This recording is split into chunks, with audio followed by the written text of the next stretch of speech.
Waktu itu pertanyaan daripada Kabar Reskrim adalah, lalu bagaimana dengan anaknya? Karena ada anaknya 4 dan ada masih di bawah umur. Lalu saya katakan saya bersedia mengadopsi anaknya dan saya berjanji akan membiayai sekolahnya sampai pendidikan yang paling tinggi, sampai ke jenjang doktoral. Yang penting jangan sampai orang berpikiran bahwa hukum di Indonesia bisa dipermainkan. Maka demi kepastian hukum dan keadilan, saya mohon dengan sangat supaya Putri Chandrawati segera dijadikan tersangka. Selain itu juga saya sudah pergi tadi malam kemarin maksudnya ke Jambi untuk mendapatkan 5 surat kuasa lagi, 4 untuk pidana, 1 perdata, untuk memberi pelajaran kepada orang-orang ini yang terus menghina hukum kita. Karena saya punya kepentingan supaya Polri ini terselamatkan dari jerat mafia atau sandera mafia. Itulah sebabnya saya juga meminta perhatian Presiden agar dibentuk segera tim penyidik koneksitas atau penyidik independen melibatkan Angkatan Darat, Laut dan Udara sama PPATK.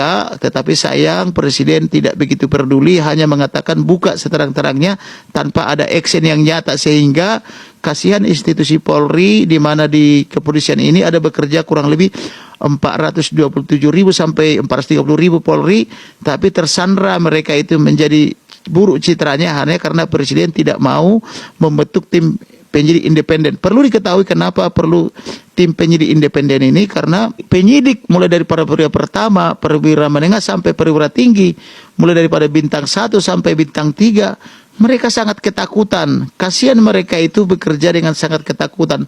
Oleh karena itu, karena mereka sudah mencurahkan isi hatinya kepada saya, cuma Bang Kamarudin Simanjuntak aja yang tidak takut. Kami semua takut katanya. Artinya betapa besarnya pengaruh mafia ini mencengkeram institusi Polri ini, sehingga saya melakukan gerakan moral untuk merebut kembali Polri kita, polisi kita. Karena kita sampai kapanpun ada negara ini kita memerlukan Polri. Oleh karena itu, ayo dong masyarakat Indonesia, kita selamatkan institusi Polri ini dari cengkeraman mafia. Bila perlu mafia ini kita usir dari Indonesia, karena mereka ini sangat merusak dengan cara mengirimkan uang, barang dan sebagainya berupa hantaran-hantaran kepada pejabat Polri, sehingga pejabat Polri ini tidak mengabdi lagi kepada masyarakat tapi mengabdi kepada kepentingan mafia. Itu sebabnya saya sering membiayai perkara, sampai ratusan perkara saya biayai untuk melakukan gugatan kepada lembaga-lembaga pemerintah termasuk Presiden dan menteri-menterinya, tetapi saya lihat tidak menyelesaikan masalah. Oleh karena itu saya merasa perlu keterlibatan seluruh masyarakat Indonesia dari Sabang sampai Merauke, dari Pulau Miangas sampai ke Rote.